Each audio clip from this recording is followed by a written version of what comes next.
દરિયાઈ જીવ સૃષ્ટિના વિનાશનું ઇન્ડિયા ન્યૂઝનું દરિયા અંદરથી રિયાલિટી ચેક રિપોર્ટ। દ્વારકાના મીઠાપુર ખાતે આવેલા ટાટા કેમિકલ્સના મહાકાય ઉદ્યોગ અને જેમાંથી નીકળતું ખરાબ કેમિકલ્સ જેની ભયંકર અસર દરિયાઈ જીવ સૃષ્ટિ પર પડી છે। આ વાત જ્યારે સામે આવી ત્યારે અમારી ઇન્ડિયા ન્યૂઝની ટીમ આરંભડા ગામે આવેલા માછીમારો સાથે વાતચીત કરી અને જે સત્ય સામે આવ્યું તે ચોંકાવનારું હતું। આમ તો દેવભૂમિ દ્વારકા જિલ્લાના દરિયાઈ વિસ્તારને પર્યટન સ્થળ તરીકે વિકસાવવામાં આવી રહ્યું છે, પણ ઓખાથી કચ્છના અખાતનો દરિયાઈ પટ્ટો માછીમારો માટે આજીવિકાનો સાધન ગણાય છે। પણ છેલ્લા ઘણા વર્ષોથી અહીં માછીમારી સમાપ્ત થઈ ગઈ છે, કારણ કે મીઠાપુર ખાતે આવેલા ટાટા કેમિકલ્સ કંપનીના વેસ્ટ કેમિકલ્સનું મોટા પાયે નિકાલ આ દરિયામાં કરવામાં આવે છે, જેના પરિણામે મીઠાપુર, આરંભડા, પાડલી, પોસીત્રા, સામળાસર, ખતુબા અને બેટ જેવા વિસ્તારોમાં ઝેરી કેમિકલ્સની એટલી ગંભીર અસર થઈ છે કે સંપૂર્ણ દરિયાઈ જીવ સૃષ્ટિનો વિનાશ થઈ ગયો છે।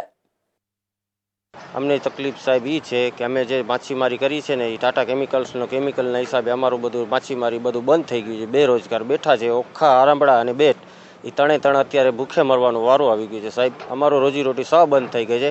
અમારા બાળકોને અમારે નભાવવું કેમ, અમારે ભણાવવું કેમ, એ જાતનું બધે અમારો પરેશાની થઈ ગઈ છે સાહેબ।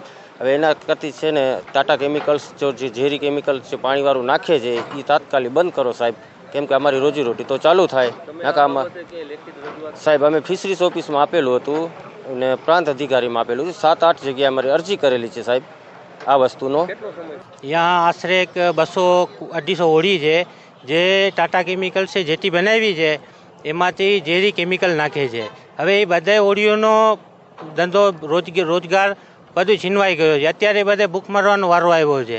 અત્યારે પાઇપલાઇન ઝેરી કેમિકલ નાખે છે એમાં કોઈની રોજગારી છે જ નહીં। હવે એમાં છોકરાને કેવી રીતે ભણાવવું, કેવી અમારે ઘર લાવવું, કેવી રીતે અમારે એનું આપણું ઘરનું નિયંત્રણ કરવું, એ બધું અમે ભૂખ મરવાનો વારો આવ્યો છે। એટલે સરકારશ્રીને અમારી અપીલ છે એ તાત્કાલિક ધોરણે ટાટા કેમિકલ જે મોટા પાઇપલાઇનો નાખ્યા છે એમાં ઝેરી કેમિકલ બંધ કરે।